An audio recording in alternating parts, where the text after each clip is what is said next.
Chapter 25. Now when Festus was come into the province, after 3 days he ascended from Caesarea to Jerusalem. Then the high priest and the chief of the Jews informed him against Paul, and besought him, and desired favor against him, that he would send for him to Jerusalem, laying wait in the way to kill him. But Festus answered that Paul should be kept at Caesarea, and that he himself would depart shortly thither. Let them therefore, said he, which among you are able, go down with me, and accuse this man, if there be any wickedness in him. And when he had tarried among them more than 10 days, he went down unto Caesarea, and the next day, sitting on the judgment seat, commanded Paul to be brought. And when he was come, the Jews which came down from Jerusalem stood round about, and laid many and grievous complaints against Paul, which they could not prove. While he answered for himself, Neither against the law of the Jews, neither against the temple, nor yet against Caesar have I offended anything at all. But Festus, willing to do the Jews a pleasure, answered Paul, and said, Wilt thou go up to Jerusalem, and there be judged of these things before me? Then said Paul, I stand at Caesar's judgment seat, where I ought to be judged. To the Jews have I done no wrong, as thou very well knowest. For if I be an offender, or have committed anything worthy of death, I refuse not to die. But if there be none of these things whereof these accuse me, no man may deliver me unto them. I appeal unto Caesar. Then Festus, when he had conferred with the council, answered, Hast thou appealed unto Caesar? Unto Caesar shalt thou go. And after certain days King Agrippa and Bernice came unto Caesarea to salute Festus.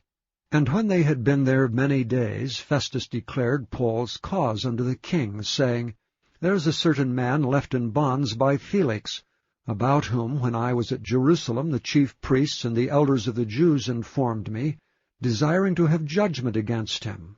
To whom I answered, It is not the manner of the Romans to deliver any man to die. Before that he which is accused have the accusers face to face, and have license to answer for himself concerning the crime laid against him. Therefore when they were come hither, without any delay on the morrow, I sat on the judgment seat, and commanded the man to be brought forth. Against whom when the accusers stood up, they brought none accusation of such things as I supposed, but had certain questions against him of their own superstition, and of one Jesus, which was dead, whom Paul affirmed to be alive. And because I doubted of such manner of questions, I asked him whether he would go to Jerusalem, and there be judged of these matters. But when Paul had appealed to be reserved unto the hearing of Augustus, I commanded him to be kept till I might send him to Caesar. Then Agrippa said unto Festus, I would also hear the man myself. Tomorrow, said he, thou shalt hear him. And on the morrow, when Agrippa was come, and Bernice with great pomp, and was entered into the palace of hearing with the chief captains and principal men of the city, at Festus' commandment Paul was brought forth. And Festus said, King Agrippa, and all men which are here present with us, ye see this man, about whom all the multitude of the Jews have dealt with me, both at Jerusalem and also here, crying that he ought not to live any longer. But when I found that he had committed nothing worthy of death, and that he himself had appealed to Augustus, I have determined to send him, of whom I have no certain thing to write unto my lord.